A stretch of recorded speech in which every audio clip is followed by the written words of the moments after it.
Ryan Hale, a CEO accustomed to the sterile efficiency of corporate life, navigated the bustling airport with practiced indifference. For him, airports were merely waypoints in a meticulously planned itinerary, stages for sealing deals and orchestrating global enterprises. Today was no different. Dressed in his trademark light blue suit, every hair in place, he exuded an aura of unwavering control and purpose. He was on his way to greet potential investors whose signatures would unlock a deal of staggering proportions. The cacophony of the terminal faded into background noise. The wails of tired children, the tearful reunions, the anxious shuffling of travelers consulting departure boards. Ryan remained insulated, his focus laser-sharp, his destination the hushed sanctuary of the private lounge. But as he strode past a row of molded plastic chairs, a small, solitary figure snagged his attention. He felt a flicker of annoyance, a disruption to his carefully calibrated schedule. Yet, something about the child's posture, a quiet desolation, compelled him to pause. She was a wisp of a girl, almost swallowed whole by the immensity of the terminal.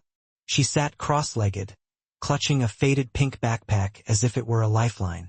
A pristine white dress, slightly creased, and a matching headband holding back a cascade of soft brown hair completed the picture. But it was her eyes that arrested him, wide, brown pools fixed on some distant point, devoid of tears, yet brimming with an unspoken sorrow. Ryan hesitated, the weight of countless averted gazes pressing upon him. He told himself someone else would intervene, a parent, an airport employee, someone better equipped to handle a lost child. But the moment stretched, and no one came. The girl remained motionless, a statue of quiet despair. A long dormant memory stirred within him, the echo of childhood fear, the feeling of being lost and invisible in a sea of indifferent faces. A pang of empathy, unfamiliar and unwelcome, constricted his chest. He crouched, bringing himself level with her gaze. He anticipated a flinch, a startle, but she merely shifted her focus, her solemn expression unwavering. "Where are your parents?" he asked, his voice softer than intended. The girl's grip tightened on the backpack, her knuckles bone white. The silence stretched, punctuated by the rhythmic drone of the airport. Finally, a whisper, barely audible, "I lost my mommy." The words, so frail and absolute, hung in the air. Ryan felt the ground shift beneath him. He, the master of calculated risks and controlled outcomes, was utterly unprepared. Time seemed to warp and distort. The sounds of the airport, the rolling luggage, the echoing announcements, the murmur of countless conversations faded into a muted hum, framing the quiet desperation that radiated from the child before him. Her gaze remained fixed, too steady, too resigned for one so young. He realized with a jolt that he had never seen such profound loneliness. He cleared his throat, desperate to bridge the chasm of despair. He scanned the surroundings, half expecting a frantic parent to appear, but the other travelers flowed past, oblivious. "What's your name?" he asked, his voice gentle. A hesitant pause, then a whispered reply, "Sophie." Her small fingers fumbled at the zipper of the backpack, as if searching for tangible proof of her identity. She extracted a laminated card, the kind parents often attached to children's clothing. But the string was twisted, the plastic scratched and clouded. He took it gently, smoothing it against his palm. Her first name was printed in bold letters, but the emergency contact information was smudged and illegible. A chill settled in his chest. If he walked away, she was truly alone. He met her gaze, the unspoken question hanging between them. Would he, too, disappear? He could easily summon an airport employee, delegate the responsibility to trained professionals. It was the rational, expected response. But he couldn't bring himself to do it. Carefully, he placed the card back in her lap and offered a reassuring smile. "All right, Sophie," he said softly. "We'll figure this out together." "Okay." Her lashes glistened, but she didn't avert her gaze. He glanced towards the information counter, 30 feet away. The prospect of carrying Sophie, of traversing that small distance, felt strangely monumental. He could call security, but the thought of attracting unwanted attention, of potentially frightening her further, stayed his hand. Instead, he acted on instinct, an impulse he couldn't have imagined indulging for anyone else. He extended his arms, palms up, offering her a choice. For a heartbeat, she remained frozen. Then, slowly, she reached out, her small hands resting tentatively on his shoulders. He lifted her, surprised by her lightness. She was all fragile limbs and trembling breath. As he straightened, she nestled her face against his collar.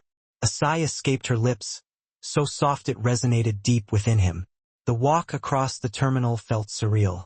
Heads turned, eyes widened, but he ignored the curious stares. He no longer cared about appearances, about disrupting his carefully constructed image. At the information counter, the woman behind the desk raised an eyebrow. "Is everything all right, sir?" Ryan nodded, his voice calm. "This little girl lost her mother. I need help locating her immediately." Sophie remained hidden against his shoulder, her tiny fingers clinging to his jacket. He rested a hand on her back, as much to steady himself as to comfort her. The woman began typing, her questions routine, but each one underscored Sophie's inability to provide answers. When she asked if he was a relative, he heard himself say, "No," then impulsively, "No, but I'm staying with her." The woman's gaze lingered, searching his face. Something softened in her expression. She nodded and picked up the phone, her voice low and efficient as she relayed the limited information. Ryan shifted Sophie in his arms, her weight settling against his chest. For the first time in years, he was operating without a plan, guided only by a primal urge to protect. Sophie's breath came in short, uneven gasps, dampening his shirt. Each exhale sent a pang through his chest, a sensation he had never experienced in any boardroom. The armor of composure he wore so effortlessly was cracking. The dispatcher lowered her headset, her expression gentle. "They found her mother," she said carefully. "She collapsed near the boarding gates. Paramedics have taken her to the airport clinic. She was conscious, but they're running tests." Relief washed over Ryan, quickly followed by the realization of Sophie's continued vulnerability. He looked down at her, imagining her fear, her uncertainty. As if sensing his concern, she lifted her head, her eyes red-rimmed but dry. "Is Mommy coming back?" she whispered, her voice barely audible. The question pierced through his carefully constructed defenses. He thought of all the times he had refused to get involved, convinced that caring was a weakness. But in that moment, those convictions crumbled. He felt a weight settle in his chest, not just responsibility, but something akin to a promise. He met her gaze, his voice steady. "Your mommy is getting help," he said. "She's very sick, but the doctors are with her, and they'll do everything they can to help her feel better." Sophie searched his face, seeking reassurance. He saw a bravery that surpassed that of many adults. She rested her cheek against his shoulder, silent. He turned to the dispatcher. "I'd like to see where they've taken her," he said. The woman nodded, understanding that this was no longer about protocol. They led him through a staff corridor, the smell of antiseptic and stale coffee, a stark contrast to the sterile sense of his office. Sophie clung to his lapel, her grip tightening with each turn. At the clinic, a nurse greeted them, her expression reassuring. "She's stable," she said softly. "Exhaustion and dehydration, mostly. But we're running tests. It might be a while before she wakes up fully." Ryan nodded, glancing at Sophie, who watched the nurse with wary hope. "Can she wait here with her mother?" he asked. The nurse shook her head. "It's best if she stays in the family waiting area for now. It's quieter. We'll come get you as soon as her mother wakes up." He looked down at Sophie, who clung to him as if he were her only anchor. Something solidified within him. He wouldn't leave her alone. "All right," he said. "Then we'll wait." He carried her to a small hallway lined with plastic chairs. She curled up in his lap, her cheek pressed to his chest, and he wrapped an arm around her. He realized he hadn't thought of work or meetings since finding her. All that mattered was this small, trusting life in his arms. Hours passed. The rhythmic ticking of the clock on the wall, the rise and fall of Sophie's breathing, became his sole focus. Every time he shifted, she stirred, her grip tightening. He couldn't bring himself to move. He had never realized how easy it was to compartmentalize life, until those carefully drawn lines blurred. The nurse returned, offering food, a quieter room. Ryan declined. He sensed her unspoken question. When would he relinquish this child and return to his important affairs? The truth was, he couldn't leave. The board meeting, the contract negotiation, were irrelevant compared to the small life entrusted to his care. Finally, Sophie stirred. Her eyes, still puffy, searched his face with confusion. He smoothed her hair back and offered a reassuring smile. "Your mommy is still resting," he said. "But the nurses are taking care of her. You don't have to be scared." She didn't reply, only burrowed against his shoulder. He realized she hadn't eaten. He asked the nurse for something appropriate, and when a tray arrived, he coaxed her to eat. The relief he felt at that small act was profound. When she finished, she leaned back against him, and he rested his hand on her back, feeling the steady beat of her heart. Time stretched. He was accustomed to urgency, to problems solved with money or power. This quiet uncertainty was foreign. He watched other families, their stories a reminder of the struggles hidden beneath the surface of the world he usually ignored. Hours later, a doctor emerged. "Mr." she began, uncertain of his relationship to the child. "I've been staying with her," he answered. "She has no one else here." The doctor nodded. "Her mother is stable. She's awake and asking for her daughter. You can bring her back if you like." Sophie's eyes widened. She slid from his lap and reached for his hand. He laced his fingers around hers and rose slowly. As they walked towards the clinic door, her small hand in his, he realized he hadn't thought once about the flight he was supposed to meet, or the deal that might have slipped away. He only thought about how it felt to be exactly where someone needed him. The corridor leading to the treatment area was quiet. Ryan walked slowly, her small hand wrapped trustingly around his fingers. Each step echoed in a part of him he hadn't known was empty, untouched by his accomplishments. They stopped outside a curtained alcove. Ryan crouched beside her, steadying her shoulder. Her eyes flicked between the curtain and his face. "She's right in there," he said. "She's going to be so happy to see you." Sophie swallowed hard and stared at the curtain. The doctor slipped inside and drew it back. Sophie gasped and darted forward. He followed, seeing the woman in the bed, pale and exhausted. Her eyes opened, filled with tears. Sophie climbed onto the bed and pressed against her mother's side. Ryan felt an ache behind his ribs. He should step back, but he remained rooted to the spot. The woman's gaze met his, confusion evident. He cleared his throat. "I found her sitting alone in the terminal," he said. "She was very brave." The woman made a sound, a fragile mixture of gratitude and grief. She closed her eyes. Ryan folded his arms, feeling the stiffness in his back. But underneath was something softer, something like peace. He realized this was the first time in a long while he had stayed somewhere simply because someone needed him to. With no expectation of thanks or reward, he wondered why it had taken so long. Ryan had spent a lifetime building walls, brick by agonizing brick, convinced that emotional insulation was the only way to survive the inevitable storms. But now, standing in that sterile hospital room, he realized how much precious living he'd missed, how much warmth he'd unknowingly locked out. All those business deals, all those calculated moves, all the accolades, they rang hollow against the profound simplicity of this moment. The nurse, her movements efficient and kind, placed a sturdy chair beside the bed. He murmured his thanks and sank into it, oblivious to the optics of the situation. A sharply dressed executive, accustomed to boardrooms and private jets, now a silent sentinel in a place of vulnerability, waiting for a woman he'd only just met. He rested his forearms on his knees, his gaze fixed on the tender tableau before him.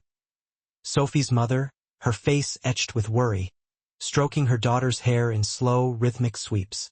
It was a gesture of such raw, protective love that it resonated deep within Ryan, stirring emotions he thought he'd long buried. Eventually, the woman, whose name he hadn't even learned yet, lifted her head. Her voice, when she spoke, was a ragged whisper, a testament to the fear she'd endured. "Thank you," she breathed, the word catching in her throat. "I don't know what would have happened if you hadn't stopped." He met her gaze squarely, surprised to find himself without a practiced platitude. The carefully constructed facade he usually presented to the world had crumbled away, leaving only raw honesty. "You don't have to thank me," he said, the words laced with genuine sincerity. "No one should ever have to be alone like that." Sophie, sensing the shift in the air, glanced over her shoulder at him. The unadulterated trust shining in her young eyes nearly brought him to his knees. It was a trust he felt acutely unworthy of, a potent reminder of the inherent goodness he'd allowed to atrophy within himself. He had never imagined that simply being present could carry such weight, could offer such solace. In that hushed hospital room, punctuated by the rhythmic beeping of monitors, a soundtrack to a child's tenuous breath, he knew, with unwavering certainty, that this day would forever be etched in his memory. It would be the day he finally understood that all his meticulously crafted success had never taught him the most fundamental lesson. That showing up, simply showing up, for another human being could be more meaningful than anything he had ever built, any empire he had ever conquered. Ryan remained in that chair far longer than he'd initially intended, the relentless march of time losing its grip on him. Initially, he'd rationalized his presence, telling himself he was merely ensuring the girl's safe transition, that he would depart once she was nestled securely beside her mother and the immediate crisis had passed.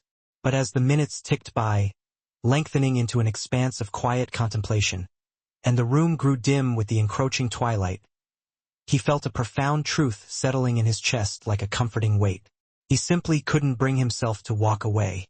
He sat with his elbows braced on his knees, his hands loosely clasped, a silent observer as Sophie drifted into a fitful sleep, her cheek pillowed against her mother's arm. Every now and then, Claire's eyes, he'd overheard a nurse use her name, would flutter open, momentarily unfocused before finding him, as if seeking reassurance that he hadn't vanished into thin air. She looked utterly depleted, her voice reduced to a hoarse whisper, yet even in her exhaustion, she maintained a constant, soothing rhythm, her hand moving over her daughter's hair in a slow, tender caress that resonated within Ryan, causing something deep inside him to fracture with exquisite gentleness. He made a conscious effort not to intrude on their fragile intimacy. He told himself he was merely a witness, a stranger who had inadvertently stumbled into the right place at the right time, a bystander to a child's desperate need. But each time he witnessed the subtle slump of Claire's shoulders, the visible wave of relief that washed over her face each time she registered his continued presence, he knew he had already crossed the invisible line separating polite detachment from genuine involvement. He thought of all the years he'd meticulously constructed his life, carefully drawing boundaries and erecting barriers, convinced that compartmentalizing his existence was the only way to shield himself from the unpredictable storms of disappointment. Yet, strangely, nothing about this felt like a misstep, a reckless deviation from his well-worn path.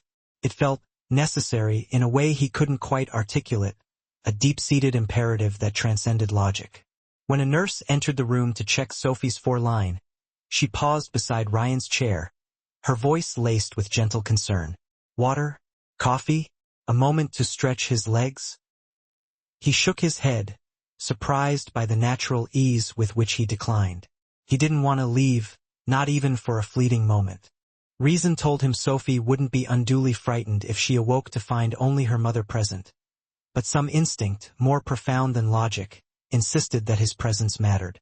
He had never truly believed that mere presence could be an offering, a tangible act of kindness. But in that quiet space, he finally understood its profound power. As twilight deepened into evening, the attending physician returned to provide an update. Claire was now stable enough to be transferred from the bustling treatment area to a quieter, more private observation room. When Claire, visibly alarmed, attempted to protest, citing her inability to afford overnight care. The doctor assured her that the airport had a program in place to cover emergencies such as this. Ryan knew, with quiet certainty, that this wasn't entirely accurate. It was the kind of discreet arrangement that unfolded when someone like him, with the right connections and the right resources, made a quiet inquiry, pulling strings without fanfare. He felt no inclination to correct the doctor's misrepresentation. The pure, unadulterated relief that washed over Claire's face was reward enough.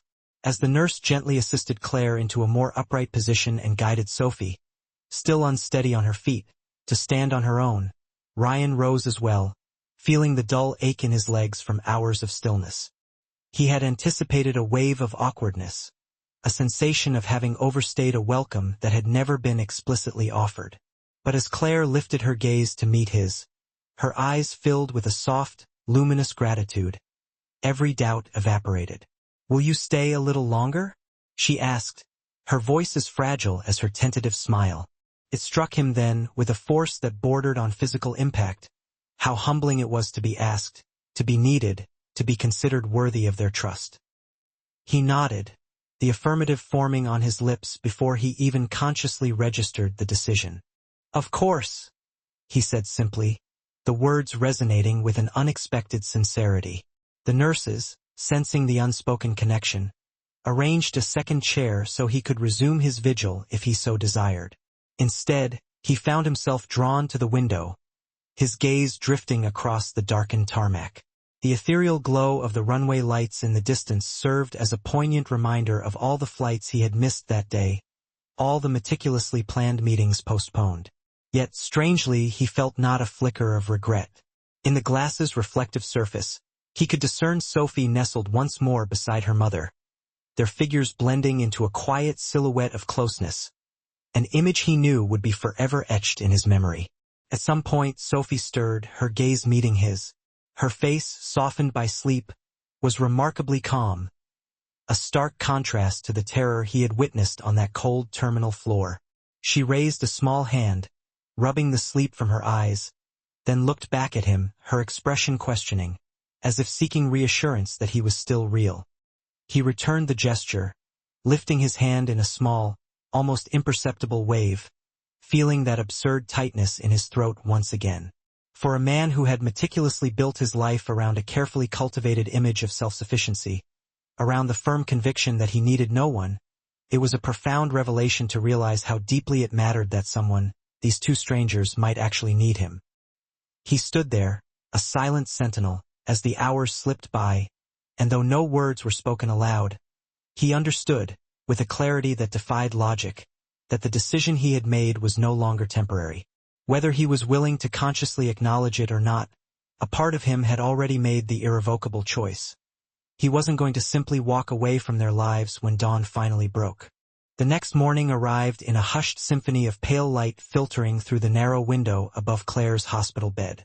For the first time in what felt like an interminable night, Ryan allowed himself to sink back into the chair and simply breathe, his shoulders relaxing, his mind blessedly still. He observed the transformative power of the dawn, the way it seemed to soften the harsh edges of the room, casting a gentle glow on the cold, sterile medical equipment, rendering them almost benign. Claire was propped up slightly against the pillows, her hair loose around her shoulders, her face pale but undeniably steadier.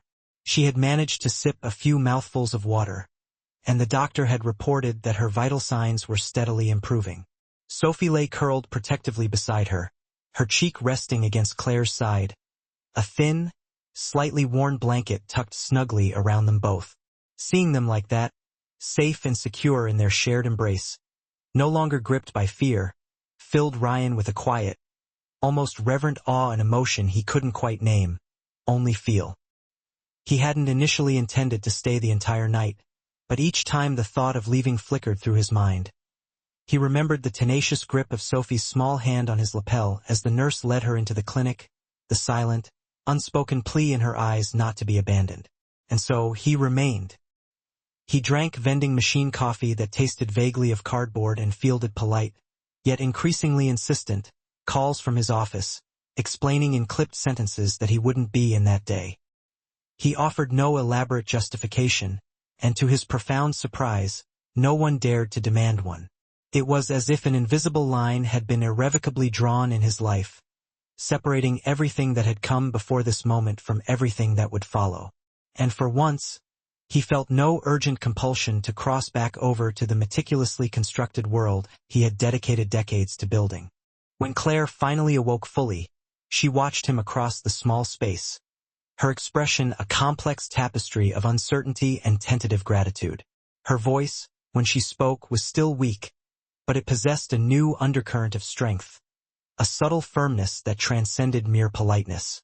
"You must have somewhere you need to be," she said, almost apologetically, as if she simply couldn't fathom why he had chosen to remain when no obligation, no external force, compelled him to do so.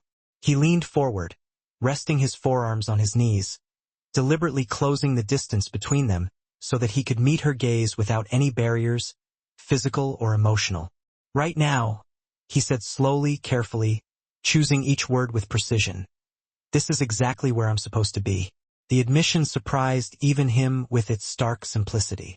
It was not a performance, not a calculated attempt to reassure or impress. It was simply the plain, unvarnished truth.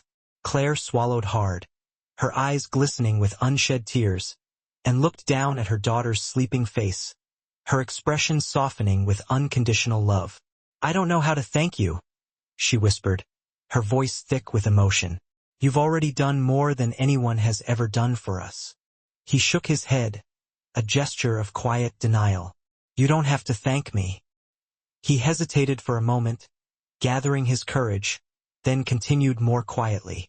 "You've given me something, too." He didn't elaborate further, sensing that she already intuitively understood, in the quiet intimacy of that shared space, what he was trying to convey. He wasn't a CEO, a titan of industry, or a public figure basking in the glow of adoration. He was simply a man who had unexpectedly discovered the profound significance of being needed, of being valued, in a way that had absolutely nothing to do with profit margins, power plays, or relentless ambition. Later that morning, while Claire rested, Ryan took a leisurely stroll with Sophie to the hospital cafeteria. She held his hand without hesitation, her small fingers entwined trustingly in his, chattering in a soft, almost shy voice about a time she had been on an airplane with her mother and how much she enjoyed the tiny packets of pretzels they distributed. He listened attentively, without interrupting, struck by how swiftly and effortlessly the language of trust had blossomed between them, as if she no longer questioned whether he would be there, truly there, to listen to her stories, to share her small joys. When they reached the bustling cafe counter, he allowed her to choose a brightly colored muffin and a carton of milk, and she looked up at him with a solemn gratitude that tightened his chest, making it difficult to breathe. They sat together at a small, slightly wobbly table near the window, bathed in the gentle morning light. Sophie swung her legs beneath her chair as she ate, her hair falling forward in a silky curtain that partially obscured her face. He found himself studying the small, ordinary details of her appearance, the chipped pink nail polish adorning her tiny fingernails, the way she delicately licked a stray crumb from her lip, and felt an almost unbearable ache at the thought of simply walking away, of returning to his old life as if this interlude had never occurred.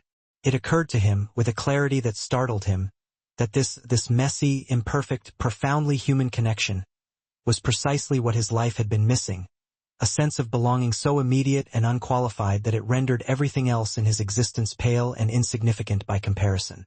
When they returned to the room, Claire's eyes widened slightly at the sight of Sophie carrying her muffin in both hands, her face smeared with crumbs.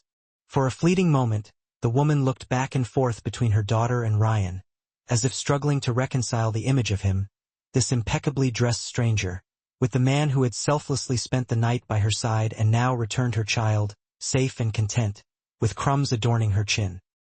He saw her attempting to decipher his motives, searching for a logical explanation, perhaps trying to convince herself that this was nothing more than a fleeting act of kindness, a temporary gesture that would inevitably fade when the immediate crisis subsided. He desperately wished he could articulate the profound shift that had occurred within him, to explain how fundamentally altered he was, how something had irrevocably changed in a way he hadn't anticipated and couldn't possibly reverse. But instead of offering hollow reassurances he wasn't even sure how to express. He retrieved the extra chair the nurse had provided and sat down beside her once more. He rested his elbows lightly on his knees, deliberately mirroring his earlier posture, and simply remained, showing her, through the unwavering strength of his presence, that he wasn't going anywhere. And in that quiet, unremarkable moment, he realized, with a certainty that resonated deep within his soul, that it didn't truly matter if she understood yet. What mattered, above all else, was that he did. That evening, Ryan stood by the hospital room window, watching as the last vestiges of daylight faded behind the distant tarmac lights. The sky beyond the glass was streaked with vibrant hues of mauve and gray, the kind of dusky, melancholic color that had always evoked memories of arriving late to meetings in far-flung cities, perpetually chasing deadlines. Only tonight, he didn't experience the familiar gnawing guilt that he wasn't somewhere else, doing something more important, something more productive. For the first time in his meticulously managed life, he felt perfectly, unequivocally certain that he was exactly where he needed to be. The realization was so quiet, so subtle, that it almost didn't register as a profound revelation. It felt more like a gentle homecoming, like something that had always been waiting for him to notice, to acknowledge. He turned to look back at the bed where Claire was propped up against the pillows, her face illuminated by the soft glow of the bedside lamp. Sophie was tucked close beside her, a well-worn picture book balanced carefully on her knees. The little girl read aloud in a soft, almost whispery voice, pausing occasionally to show each vibrant illustration to her mother, her eyes shining with childish delight. Claire watched her daughter with such patient devotion, such unadulterated love, that it caused Ryan's throat to constrict with emotion. She looked exhausted, undeniably weary, but no longer consumed by fear. Every so often, she would glance over the top of the book, her gaze meeting his across the room, as if seeking reassurance that he was still there, that he hadn't abandoned them. And each time, he simply nodded, a silent promise of unwavering support. He had no intention of leaving. When the nurse entered the room to check Claire's vital signs and straighten the blankets, Ryan stepped closer to the foot of the bed, feeling a slight pang of awkwardness, a lingering unease that he couldn't quite shake. He realized, with a jolt of self-reproach, that he had been here for almost 24 hours without ever asking the most basic, fundamental question. What would happen next? The mere thought of Sophie being taken somewhere unfamiliar, thrust into the impersonal system of social services if her mother required additional time to recover, sent a chilling wave of unease crawling down his spine. As if sensing his internal turmoil, Claire lifted her head and looked at him steadily, her gaze unwavering. Her voice, though still rough around the edges, was noticeably stronger than it had been before. "I don't want her to go anywhere," she murmured, her hands smoothing protectively over Sophie's hair as the little girl rested her cheek trustingly on her arm. "I don't want her to think I'm leaving her behind." Ryan hesitated, searching for the right words, acutely aware of the delicate nature of the situation. He didn't want to overstep, to presume too much. He understood that their connection, forged in the crucible of crisis, was still fragile, still tentative. But he couldn't deny the overwhelming urge to protect them both, to shield them from further pain. He cleared his throat, feeling the unfamiliar rawness of vulnerability in his own voice. "She doesn't have to leave," he said carefully, weighing each word with deliberate intention. "If you need time, if you need someone to help, you can count on me." Claire blinked, and her eyes filled with tears so quickly that she pressed her lips tightly together in a valiant effort to suppress their trembling. He wasn't sure he'd ever witnessed such a potent combination of fierce gratitude and profound sorrow concentrated in a single glance. "You don't even know us," she whispered, her voice cracking with emotion. He let out a slow, deliberate breath, feeling the accumulated weight of everything he hadn't yet said, everything he had kept locked away for so long. "I know enough," he told her quietly, his voice resonating with an unexpected conviction. "I know you've done everything in your power to take care of her. I know she's brave because you taught her to be. I know you both deserve more than to be alone." The words sounded almost too exposed, too raw, too honest, but he didn't retract them. For once in his life, he didn't want to be guarded, precise, or controlled.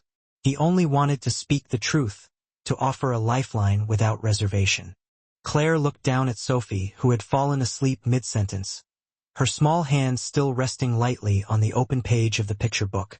She brushed a gentle thumb over the child's cheek, her expression softening with unconditional love, and exhaled shakily. "She's all I have," she whispered, her voice barely audible. Ryan swallowed against the sudden ache that rose in his chest, an ache born of empathy and a profound sense of connection. "Maybe," he said, choosing his words slowly and deliberately, ensuring that she understood the depth of his commitment. "Maybe you don't have to do it all alone anymore." He saw the precise moment she allowed herself to believe it, even if only for an instant. He saw the fragile glimmer of hope ignite in her eyes, a spark that had been long dormant. She looked up at him again, her eyes shining with unshed tears, and gave a small, almost imperceptible nod, an agreement that felt like a sacred vow, a pact that neither of them took lightly. A few minutes later, the nurse dimmed the lights, casting the room in a soft, comforting twilight, and quietly slipped out, leaving them alone once more. Ryan moved his chair closer to the bed and sat so that if Sophie awoke, he would be the first person she saw, the first face she recognized. He could feel the quiet settling over them, not the hollow, uneasy quiet of before, but a deeper, more profound hush that felt almost like peace. He thought about the profound irony of the situation, how everything he had meticulously constructed for himself, his vast wealth, his impeccable reputation, his carefully managed life, had never once made him feel as present, as fully alive, as sitting here beside a woman and a child who had begun the day as complete strangers. Eventually, Claire's eyelids drooped, and she succumbed to exhaustion, giving up the valiant struggle to stay awake. Sophie shifted slightly in her sleep and instinctively rolled toward her mother, her small hand stretching out until it brushed against Ryan's knee, as if even in her dreams she needed to be reassured that he hadn't vanished, that he hadn't abandoned them. He rested his palm gently over her tiny fingers, feeling the delicate warmth of her skin and the almost unbearable weight of her trust. He sat that way, motionless, long after both of them had drifted into a peaceful slumber, watching their faces soften in the dim light, and thinking that sometimes life changed, not with a grand, sweeping gesture or a dramatic confession, but with a simple, quiet choice, a choice to stay. In the hushed stillness of that small hospital room, surrounded by the rhythmic beeping of machines and the soft, shallow breaths of a sleeping mother and child, he finally allowed himself to imagine a future where he never had to leave them behind again. And for the first time in his life, he understood with unwavering certainty that he wanted nothing more than to belong in it.